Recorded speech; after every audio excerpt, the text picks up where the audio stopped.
శ్రీగురుభ్యో నమః. హరి ఓం. ఈశానా సర్వవిద్యానామీశ్వర సర్వభూతానాం బ్రహ్మాధిపతి బ్రహ్మణోధిపతి బ్రహ్మ శివో మే సదా శివోం.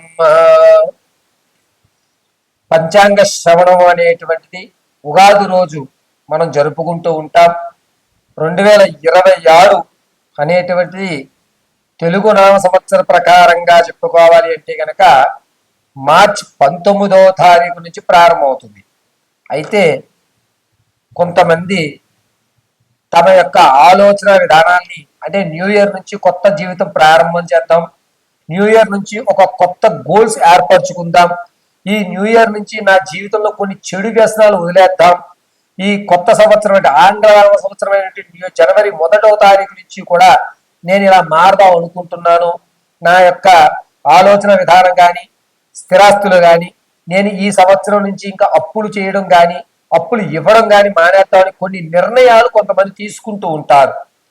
అటువంటి వారు జనవరి 1వ తారీఖు నుంచి 2026 డిసెంబర్ వరకు కూడా ఏ విధమైన ఫలితాలు ఉండబోతున్నాయి అనేది మాత్రం తెలియజేసుకుందాం. ఇది కేవలము ఆంగ్లనామ సంవత్సరాన్ని అనుసరించి మాత్రమే మీకు చెప్తున్నటువంటి పంచాంగ శ్రవణం. జాగ్రత్తగా వినండి, గుర్తుపెట్టుకోండి. ఇది పంచాంగ శ్రవణము కాదు. పరాభవనామ సంవత్సరం జరిగేటువంటి మార్పులు కానీ స్థితులు కానీ చెప్పడం లేదు. కేవలం ఆంగ్లనామ సంవత్సరాన్ని ఆధారంగా చేసుకుని నా జీవితంలో కొన్ని మార్పులు కానీ కొన్ని చెడులు కానీ వదిలేస్తాను ఈ న్యూ ఇయర్ నుంచి అని కొంతమంది ఆలోచించుకుంటున్న వారి స్థితులు అనుసరించి మాత్రమే నీకు ఈ యొక్క ప్రిడిక్షన్, ఈ జాతకం అనేటువంటి చెప్తున్నారు. ఇది కూడా ఎందుకు చెప్తున్నారు గురుగారు, పంచాంగ శ్రవణం రోజు చెప్పచ్చు కదా అని అంటే, జనవరి 14వ తారీఖున అనురాధ నక్షత్రం అంటే జనవరి 14 బుధవారం అండి. బుధవారం రోజు జనవరి 14 బుధవారం అనురాధ నక్షత్ర సింహలగ్నం నందు సూర్యుడు మకరంలోకి మారుతున్నాడు. దీనివల్ల కొన్ని రాసుల వారు అంటే ఉన్నటువంటి 12 రాసుల్లో కొన్ని రాసుల వారికి ఆలోచనలు మారుతూ ఉంటాయి. అయితే ఈ ఆలోచన ఏ విధంగా మారబోతోంది అనేటువంటి విషయం, ఈ మారినటువంటి ఆలోచన వల్ల మీరు తీసుకునే నిర్ణయాలకి వల్ల మీరు అప్పులు పాలవుతారా, లేకపోతే విదేశాలకు వెళ్ళి స్థిరపడేటువంటి అవకాశం ఉంటుందా, లేకపోతే ఏదన్నా వివాహం జరగడం లేదు ఈ సంవత్సరం వివాహం జరిగే అవకాశం ఉందా అనేటువంటి ఖచ్చితంగా రవి సంక్రమణ తదనంతరం మనలో కొన్ని మార్పులు సంభవిస్తాయి. ఆ మారినటువంటి స్థితిని అనుసరించి మాత్రమే మీకు ఈ పంచాంగ శ్రవణం 2026 జనవరి 1వ తారీఖు నుంచి డిసెంబర్ 31వ తారీఖు వరకు కూడా నా జ్ఞానాన్ని ఉపయోగించుకుని అమ్మవారి అనుగ్రహంతో నా తండ్రి యొక్క ఆశీస్సులతో మీకు తెలియజేయడం జరుగుతుంది. ఇది కేవలం నేను చెప్పేటువంటి ఈ జాతకం కేవలము రవి సంక్రమణ ఆధారంగా మాత్రమే చెప్తున్నాను, అది కూడా గోచార రీత్యా మాత్రమే. ఇది గుర్తుపెట్టుకోండి. మనం మారాలి అంటే రేపటి నుంచి మారుతాను అనేటువంటిది ఎవరు చెప్పరు.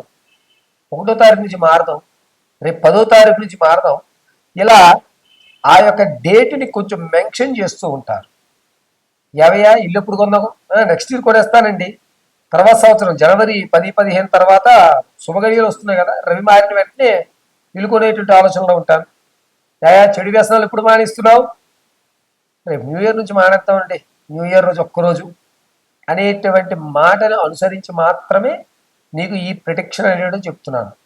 అయితే 2026 మార్చి 19వ తారీఖు గురువారం నుంచి పరాభవనామ సంవత్సరం వస్తుంది కాబట్టి దాని ముందులో మీకు పంచాంగ శ్రవణం చేసి గ్రహణాలు ఇప్పుడు వస్తున్నాయి, ఎన్ని గ్రహణాలు ఉన్నాయి, ఈ గ్రహణాల్లో ఏ రాసుల వారికి ఇబ్బందులు కలుగుతున్నాయి, రాజు మంత్రి సైన్యాధిపతి శయ్యాధిపతి షష్ఠమాధిపతి ఎవరు ఉన్నారు, వారి యొక్క ఆలోచన విధానాన్ని బట్టి పరాభవనామ సంవత్సరం ఏ విధమైన మార్పు జరుగుతున్నాయి అనేది మనం రానున్న రోజుల్లో అంటే మార్చి 1వ తారీఖున తెలియజేసుకుందాం. ఇప్పుడు కేవలము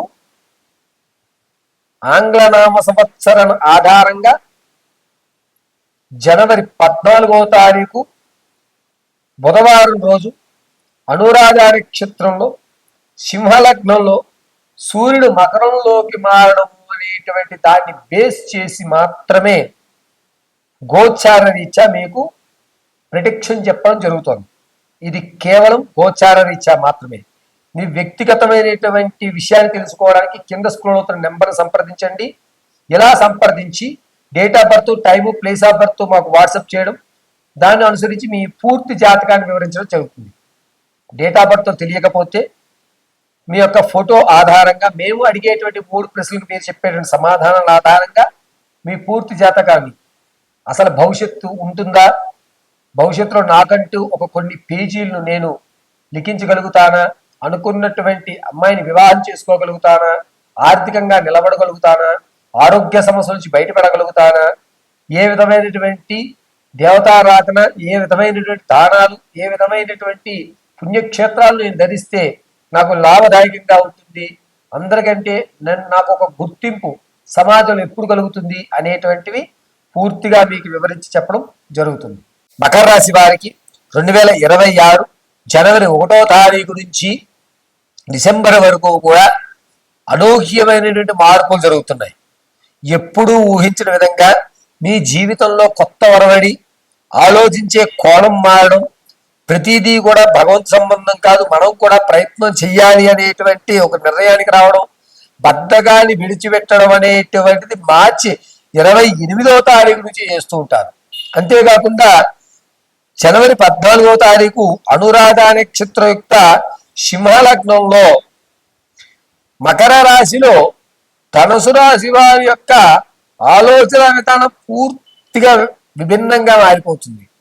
మొన్నటి వరకు మాట్లాడేటటువంటి మాటలన్నీ కూడా విడిచిపెట్టి కొత్తగా మాట్లాడడం అనేది సంభవిస్తూ ఉంటుంది. ఈ మకర రాశి వారు ఆగస్టు 28వ తారీఖు నుంచి అక్టోబర్ 17 మధ్యలో స్థిరాస్తులు కొనుగోలు చేయడం అనేది జరుగుతూ ఉంటుంది. మీ తాత ముత్తాతల నుంచి లభించేటువంటి ఆస్తి సంబంధించి విషయాలు ఏవైతే ఉన్నాయో అవి ఖచ్చితంగా జూన్ 18వ తారీఖు నుంచి జూలై 28వ తారీఖు మధ్యలో మీరు మీ యొక్క పూర్వీకుల ఆస్తి తినేటువంటి అవకాశం మకర రాశి వారికి కలుగుతుంది. ఆరోగ్యం విషయంలో మకర రాశి వారు చాలా జాగ్రత్తగా ఉండాలి. ప్రమాదం అనేటువంటిది వెనక పొంచి ఉంది. ఈ నెక్కి సంబంధించిన ఇబ్బంది పడటం, నెక్ బ్యాండ్లు వేయడం అనేటువంటి జరుగుతూ ఉంటుంది. నరాలకు సంబంధించి అనేకమైన ఇబ్బందులు మకర రాశి వారు సంభవించుకుంటూ ఉంటారు. ఈ మకర రాశి వారికి వచ్చేటువంటి జూలై 27వ తారీఖు నుంచి ఆగస్టు 3వ తారీఖు మధ్యలో ఒక అవకాశం, అంటే వ్యాపారంలో కానీ ఉద్యోగంలో కానీ ఒక అవకాశం అనేది సంభవిస్తూ ఉంటుంది. ఈ మకర రాశి వారు ఈ సంవత్సరాంతము కూడా ఎవరితోటి ఎక్కువగా మాట్లాడకుండా, మీ పర్సనల్ షేర్స్ చేసుకోకుండా, ఇతరు ఎవరన్నా మిమ్మల్ని అన్నా సరే ఇది నన్ను కాదు, నా సమయం వస్తుంది అప్పుడు మనం చూపిద్దాము అనేటువంటి నిర్ణయం తీసుకోవడం చాలా మంచిది. మకర రాశి వారికి ఈ సంవత్సరంలో ఉద్యోగాలు అనేకమైనటువంటి విధంగా దొరుకుతూ, అదేమిటిది ఎవరికి ఉద్యోగాలు మీకు మాత్రం అనేకమైన ఉద్యోగాలతో అవుతున్నాయి అనేటువంటి మాట బయట వాళ్ళు అనడం, ఉద్యోగంలో ఒక స్థిరత్వం ఏర్పరచుకోవడం జరుగుతూ ఉంటుంది. అంతేకాకుండా ఈ మకర రాశి వారు తమ యొక్క ఆలోచన విధానాన్ని ఎప్పట్లాగే కొనసాగిస్తారు. విభిన్న కోణాలు చూసేటువంటి అవకాశం కానీ ఆలోచన కానీ వీరికి ఉండదు. నూతన గృహప్రవేశం మాత్రం జూలై 17వ తారీఖు నుంచి ఆగస్టు 28వ తారీఖు మధ్యలో ఖచ్చితంగా స్థిరాస్తి అనేటువంటిది మకర రాశి వారు సంభవిస్తూ ఉంటుంది. ఈ మకర రాశి వారికి పరాభావన సంవత్సరంలో, అది కూడా మార్చి 19వ తారీఖు బుధవారం నుంచి ఆలోచన యుక్తం మారడం, గురుడు శనిలో యుక్త స్థానంతో చూస్తూ ఉండడం వల్ల మకర రాశి వారికి అద్భుతంగా కలిసి వచ్చేటువంటి అవకాశం ఏర్పడుతూ ఉంది. ఈ మకర రాశి వారు నిత్యము కూడా ఏదన్నా అమ్మవారి దేవాలయంలో అర్చన చేయడం, ప్రతి నిత్యము కూడా మకర రాశి వారు మీ ఇంట్లో కొబ్బరి నూనెతో దీపారాధన చేయడం అనేటువంటిది చాలా మంచిది. మకర రాశి వారికి ఒక స్థాయి నుంచి మరో స్థాయికి పెరగడం అనేటువంటిది ఈ సంవత్సరం జరగడం లేదు. ఈ సంవత్సరంలో మీ యొక్క ప్రావీణ్యతను కానీ కళా నైపుణ్యాన్ని కానీ ఇతరు గుర్తించేటువంటి అవకాశం లేదు. దీనివల్ల మీరు కొన్ని ఇబ్బందులు పడేటువంటి అవకాశం లభిస్తూ ఉంటుంది. మకర రాశి వారు చక్కగా మీ యొక్క స్థితానుసారం మార్చుకోవడం, ఇలా మార్చుకోవాలంటే జూలై 15వ తారీఖు నుంచి మీ యొక్క స్థితిగతులు మారేటువంటి అవకాశమే ఎక్కువగా లభిస్తోంది. నిద్ర వచ్చేసిందబ్బా.